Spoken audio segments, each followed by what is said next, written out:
All right. Okay, we're good to go. Okay.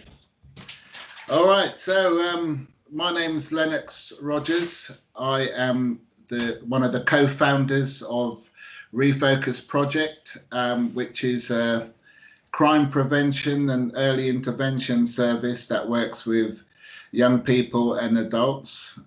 We've been running that charity for 15 years. And I have written a book called Breaking Better, which because of my lived experience. And I am in the UK. I'm in a place called Greenhithe, which is right next to, it's on the outskirts of London, really, southeast London. But I'm originally from Oxford. But yeah, so a lot of my work is over London and the Garden of England, Kent. That's me, sort of thing. My grandmother was actually, I believe it was pronounced Tudbury or Tedbury, something. My grandmother was from England. She actually had met my grandfather during World War II. Yeah. One of those, he was a GI who came over. So I don't even know where to begin.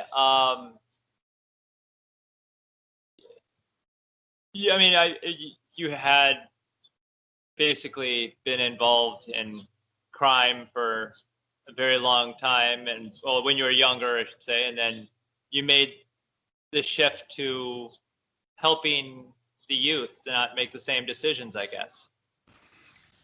Yeah, the last time I came out of prison, because I've been to 16 different prisons, I have wasted 21 years going in and out of prison. Prior to that, I was in the care system. So I was in a lot of children's homes and places for naughty boys. So the last time I came out of prison was about 2004. And I'd been doing this type of work from 2005, but my charity started in 2006. So we've been going for about 15, 16 years. But I've been in two gangs. I was in one, a drug dealing gang, and I was an enforcer. So my gang members used to give a lot of drugs out on credit. They used to give a lot of drugs out on credit, and they used to use me to get the money if they didn't pay on time. The second gang I was in was organised crime. So I had an organised crime gang in London, and that gang involved East End gangsters, you know, people who were doing gangs with the craze. It involved bankers and other business people, lawyers. It involved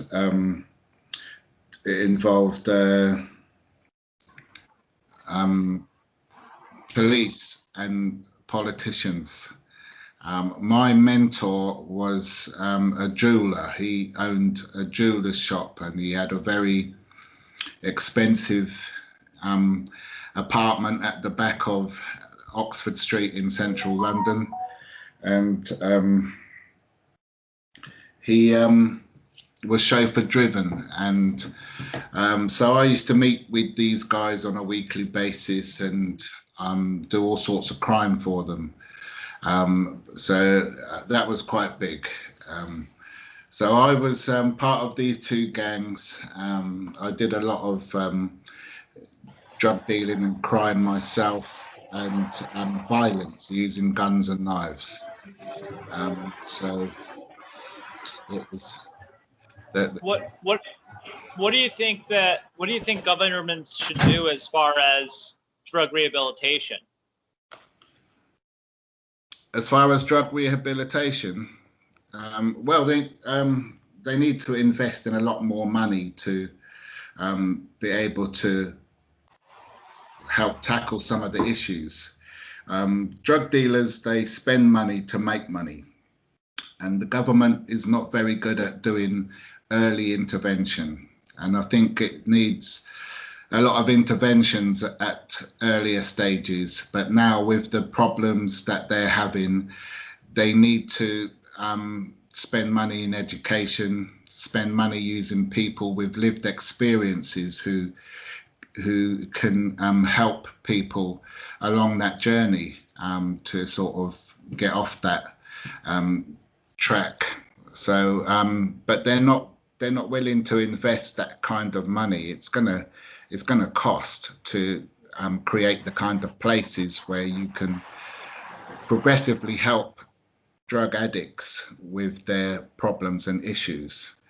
And there's a high demand for drugs. And whilst there's a high demand for drugs, you're going to always have serious, the ripple effect of, people using drugs is massive. And it's a lot of problems to deal with, even with the, the consequences, going to court and hospital and things like that.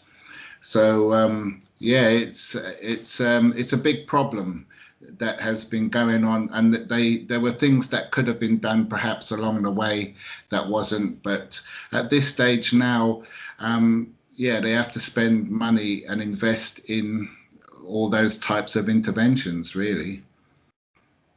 So, as somebody living in the United Kingdom, what's your perspective on what's been going on here in the United States with the riots and the police shootings and are there similar issues there in England as far as police violence?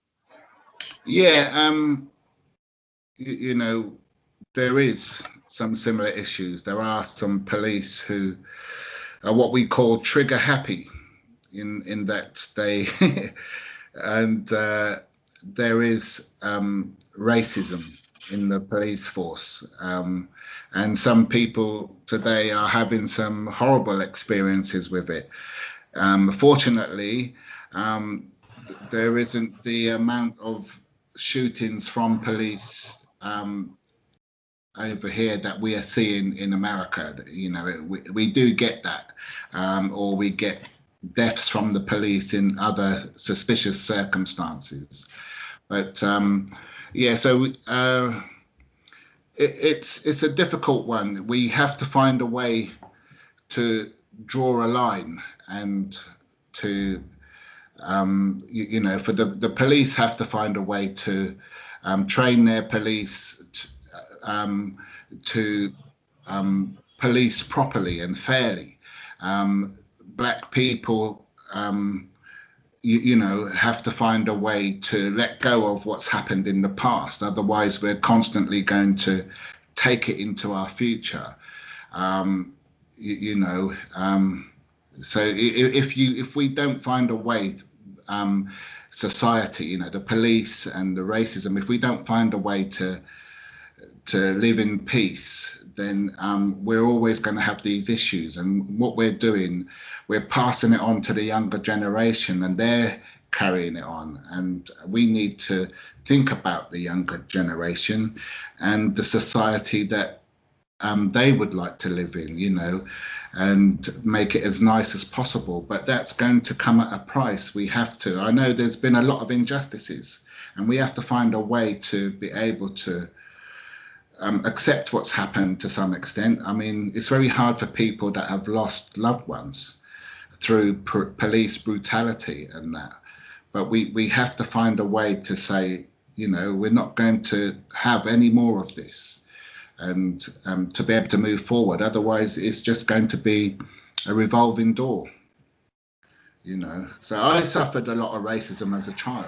When I went to school, someone would stand in the playground and shout blacks against whites, and there was only like 7 or 8 of us that were from mixed backgrounds, and teachers would be in their classrooms, lining up, placing bets and watching,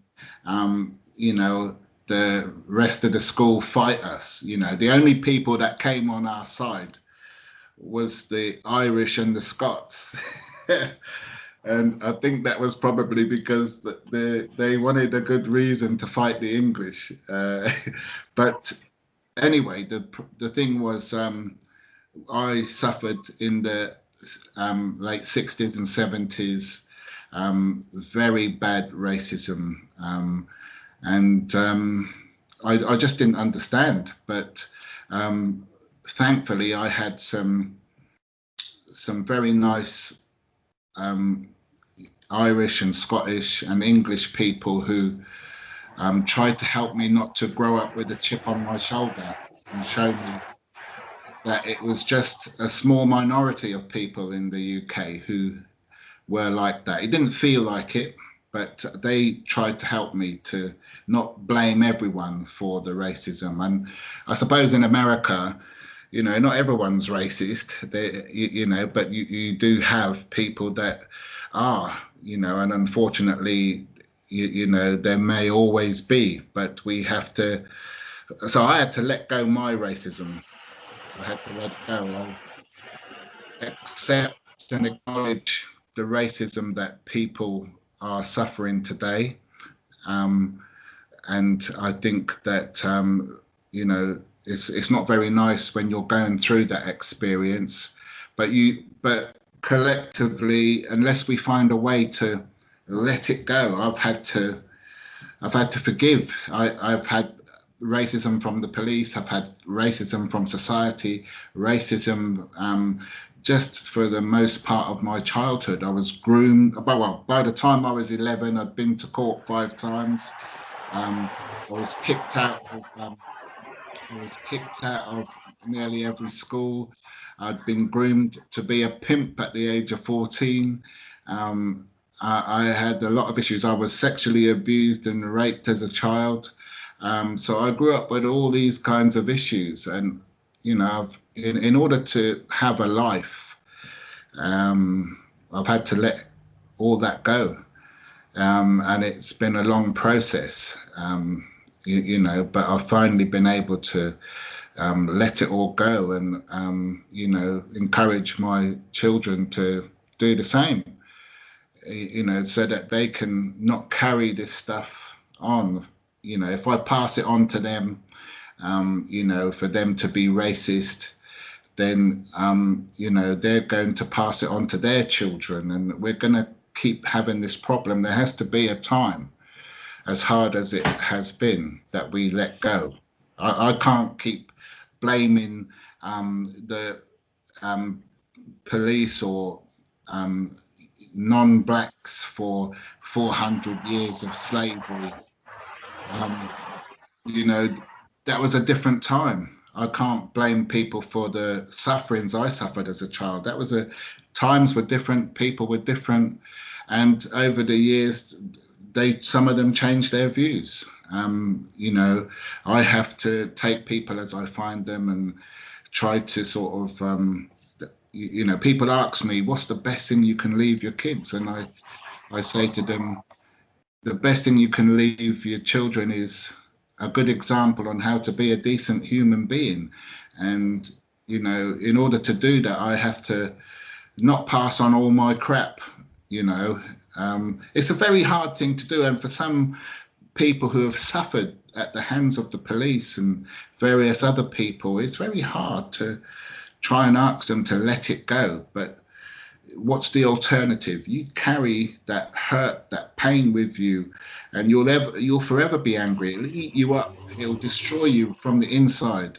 And so, as hard as it is, we have to find a way. The police and society, we have to find a way to bridge that gap, to get along.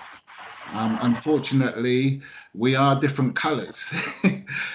But when you look at children in nursery age, you see them with other children of different colours.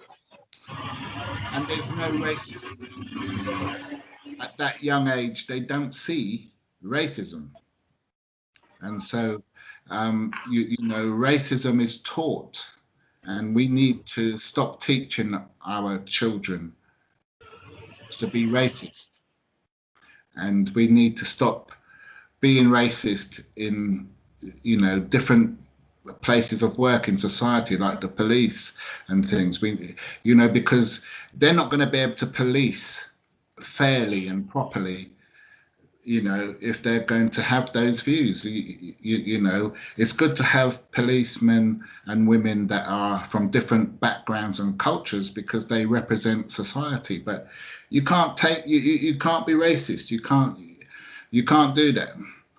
But I think that's the way forward, but it's a big ask, and perhaps in an ideal world, but for me, that's the way. And I think if lots of people have those views, then, one person at a time, perhaps we can change the world. I don't know. Pretty good. That's a pretty good note to end on. Where can people find out about your work, find out about your book, and so forth? It's www.refocusproject.org.uk, or it's breakingbetter.org.uk for the book, www.breakingbetter. Yeah, so it's good. They're using it in prisons to help people, tackle some issues and make a change. But it's good, yeah. All right. Well, thank you so much for talking with me today. And thank you for having me.